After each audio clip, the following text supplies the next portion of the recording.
One of the worst feelings in a foreign language is simply not being able to understand what you're hearing or reading. Has it ever happened to you? You were talking to someone and suddenly realized that you have no idea what they said. Or maybe you're in public and hear an important announcement, but for the life of you, you cannot figure out what it means. This is an immensely frustrating experience for sure. However, if you felt this way, let me assure you that it's quite normal. And there's a way to ensure that going forward, these experiences will happen to you less and less often, until they rarely happen at all. Hi, I'm Luca from Lampariello.com, and today I'm going to talk to you about how you can improve your listening comprehension fast and efficiently. But first, let me tell you a story. 3 years ago, I visited Budapest in the summer with my friend Alessandra. And during our trip, we decided to visit a small town outside of the city. At one point, we were at the train station and needed to buy some tickets. We went to the ticket booth where we found a woman sitting behind the counter. I asked her for the tickets we needed in Hungarian, but apparently the lady wasn't having any of it. For some reason, she was upset by my request and would not give me what I was trying to ask for. Even though I knew some Hungarian at the time, I could not understand why she was so upset, and the whole incident left me feeling a little bit confused. Fortunately, after many attempts, I was able to somehow get her to give me the tickets. And I never did figure out what she was going on about though, or what I may have done wrong. Frustrating and awkward situations like the one I've just mentioned are uncomfortable enough when there's no language barrier. However, when the language barrier is added to the mix, everything can feel much worse, especially when you're the one not understanding. If you find yourself in a situation like this, here's 3 things you should know. 1. In quick exchanges and brief conversations, there are always bound to be misunderstandings. The majority of our daily interactions are usually filled with lots of context and familiarity with the people you're speaking to, the situations you're in, and the subjects you're talking about. However, when you're talking to a person in a new place, in an unfamiliar situation, and in a language you don't know well, it's inevitable that some important information will be lost in the exchange. Second, sometimes the misunderstanding has nothing to do with you and everything to do with the other person. Some people are just rude, and you can't always account for that ahead of time. Luckily, however, the majority of native speakers in any language are usually quite nice to non-natives speaking to them and don't get angry like the ticket kiosk woman did. Third, we often like to focus on the worst possible outcome, and that can make interactions more difficult than they have to be. It's unusual, for example, to language learners to judge themselves too harshly for small mistakes that the other person does not notice or care about. Many of the negative outcomes or potential negative outcomes that we focus on tend to only happen in our heads. All that being said, however, the best solution to avoiding such situations in your life is to cultivate excellent listening comprehension skills. That way, the sheer depth of your abilities will prevent any and all misunderstandings, even before they start. So, how do you develop excellent listening comprehension skills? First, be patient and prepare for a long journey. It takes time for your brain to figure out the spoken flow of any language. It's possible to fake good speaking skills by using colloquialisms, some catchphrases, and even throw in some unusual words here and there, but it's much more difficult to fake your ability to understand. You can certainly act like you understand something you don't, but if you don't actually understand, pretending may only lead to more problems. So, how much time does it take to understand a language automatically? A long time. Thousands and thousands of hours of good quality exposure to authentic spoken language. It's a lot, for sure. But as soon as you accept that fact, you'll be able to relax and actually get to work on improving your skills for the long run. Simultaneously read and listen as much as you can, especially if you are a beginner. The reason for this is simple. At the very start, if you just listen, you can't really tell one word from the next. And if you just read, you have no idea how words sound. As an adult, you can leverage your capacity to read and harness it in conjunction with your capacity to listen. A good listening and reading practice is easy to develop, and if done the right way, it's extremely effective. You can do this with any language, even with exotic ones like Chinese or Japanese, since there are tools like romanization that can help you get started. On top of listening while reading at the same time, you should also spend time just listening without reading at the same time. Why do I recommend listening and reading as well as listening by itself?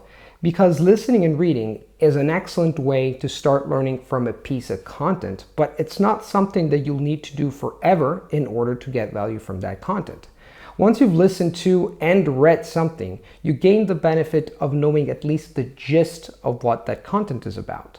Having this familiarity with the text gives you the option of listening to the audio alone just to see if you still understand the material. So if you listen to, read, and analyze, say, 5 podcast episodes in a given week, you don't need to spend the following week reading and listening to the same 5 episodes again.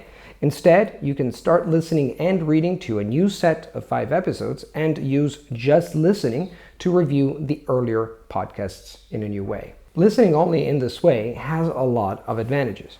It's easy to do, it can be done anywhere you bring your phone, and it allows you to review the content from your listening/reading in a new way, reinforcing your knowledge of words as well as your listening comprehension. At the start of your new listening practice, it's more important to learn consistently than it is to learn intensely. However, as you build proper habits and improve your skills, intensity will need to become a priority as well.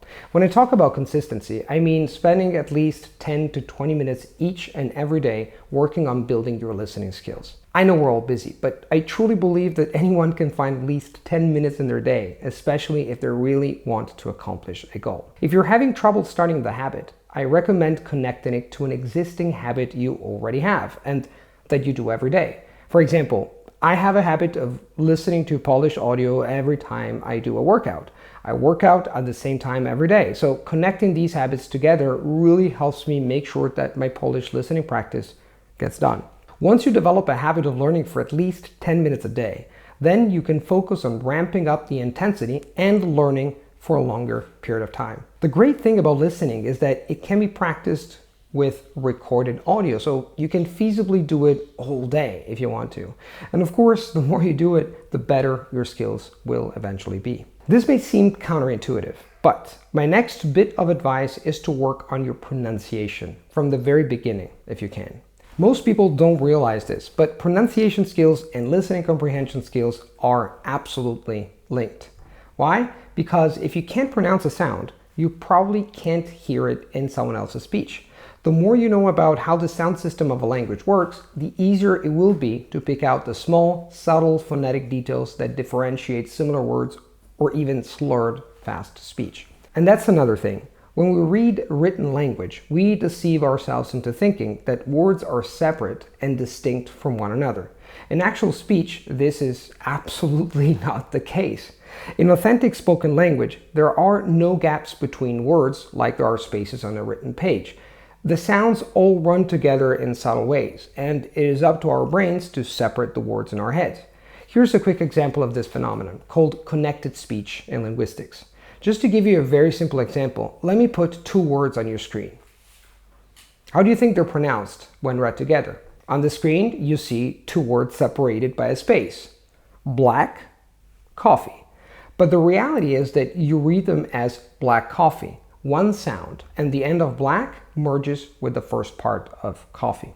Connected speech, like I just showed you, is an easy detail to miss, but is extremely important when it comes to understanding spoken language. Focus on the big picture. Sometimes, no matter how much we train ourselves to understand, a situation arises in which we just can't grasp everything. And this is inevitable. Hell, it's pretty normal to misunderstand even our native language sometimes, but what should we do in this situation? Well, the most important rule, don't panic. Even if you think you understand nothing, there's still a high probability that there are cues and clues around you that can help you understand at least something. That's what happened to me in Budapest. I didn't understand what the lady was saying to me, but I did grasp a few random words relating to time. And this helped me realize that she was probably asking me what time I wanted to buy the ticket for. This, combined with the fact that she turned her screen to me with a list of open departure times, helped me convey the information I needed in order to purchase my ticket. So in the end, I didn't understand what she was saying, maybe a little bit of it, but I was able to use my surrounding context to fill in the gaps. When you feel lost in a conversation, that's what you need to do as well. Look for external cues, even nonverbal or physical ones that could indicate meaning. Piece them together like a puzzle, and you'll stand an excellent chance of getting through the awkward situation without any major problems. When learning a new skill, seek out a wide variety of experiences. When learning a new skill, people often talk about getting out of your comfort zone. You may not ever have thought about it, but your listening skills have a comfort zone too. The things inside your comfort zone represent what you can understand, while the things outside of your comfort zone represent what you can't understand. To improve your listening skills, you need to expand your comfort zone so that the range of things you can understand is as wide as possible. Though it may seem intimidating, the only way to do this is to experience the language in as many varied contexts as possible. You may be nervous to talk to that tutor, that store clerk, or that plumber in your target language, but if you don't face those situations head on and see what they're like, how will you ever be able to handle them? As nerve-wracking as getting out of your comfort zone may be, it is important to realize that doing so is the only way to build confidence. Confidence is not something you have, but rather a state of mind that comes from previous experience. If you don't have previous experience, it's hard to be confident. And for that reason, it's essential that you seek out as many new listening experiences as possible so you can develop true confidence in your listening skills. Smile and be honest with yourself. What's the first thing you think when you don't understand something in your target language? Why can't this stuff get through my thick skull? Oh no, I'm such an idiot. Oh boy, look at those faces. Something like that, right? As adults, we hate the uncertainty of not knowing what's going on. So we berate ourselves for not knowing what we think we're supposed to. Sometimes we try to remedy this by faking it. Smile, nod, and pretend that yes, we really did get that very funny joke that person was just trying to tell. But as I mentioned before, that could lead to problems. If people think you've understood something when you in fact haven't, they could continue discussing the same topics, never once realizing that you are completely lost. So faking it is not the answer. A better approach is to simply own the misunderstanding. Smile, politely interrupt the person, and ask them to repeat. Most people are very accommodating of this, and they'll be happy to repeat themselves, either more slowly or using simpler terms. The key is being honest. The mere act of saying, sorry, I didn't get that, releases a lot of pressure. Remember, we're all human and we all make mistakes. Our real strength as a species is collaboration, and collaboration flourishes with honesty and transparency. Words, being written or spoken, are the building blocks of language. The more words you know, the more combinations of words you get exposed to, the better your listening comprehension will ultimately be. Make sure you spend a given amount of time reading every single day in order to increase your vocabulary. Just as with listening, you need to aim for consistency first, and then consistency and intensity later, starting with 15 minutes of reading a day, and then increase it as you get more comfortable. Language learning content can come in a wide range of difficulties. This depends on a number of factors, ranging from vocab used, topic, but also the environment and the circumstances. Compare listening to a language learning podcast made for non-native speakers with a news broadcast, something made entirely for natives. Or compare listening to one person talk directly to you versus listening to an entire group of people talk amongst themselves. The native content is always harder, and the native content with more speakers is even harder than that. My point here is that to become a better listener, you need to gradually increase the difficulty of the kinds of content you listen to. At first, you'll need to start with slow, clear audio resources for learners, but you'll eventually need to move on to more complex things, on more complex topics, for more advanced speakers, and with greater numbers of people to listen to at once. Now, let me do a quick recap. Understanding any foreign language is a process that requires lots of time and exposure. Make sure you start building your listening comprehension activity from the very beginning. Listen while reading first, building vocabulary and comprehension. Then listen to what you have already understood to reinforce your listening comprehension, your attention to detail, and your vocabulary. Work on your pronunciation too, because understanding subtle phonetic details will help you better understand the language that you hear. Work on your confidence by facing as many experiences as you can. Face the unknown and learn to identify context clues whenever you feel lost. When you are lost, learn to smile and be upfront about not understanding. It happens. Build your listening comprehension one step at a time, starting with easy materials for learners, but gradually moving on to more complex materials for natives. So, What do you think? Do you have stories where not understanding your target language led to a funny situation?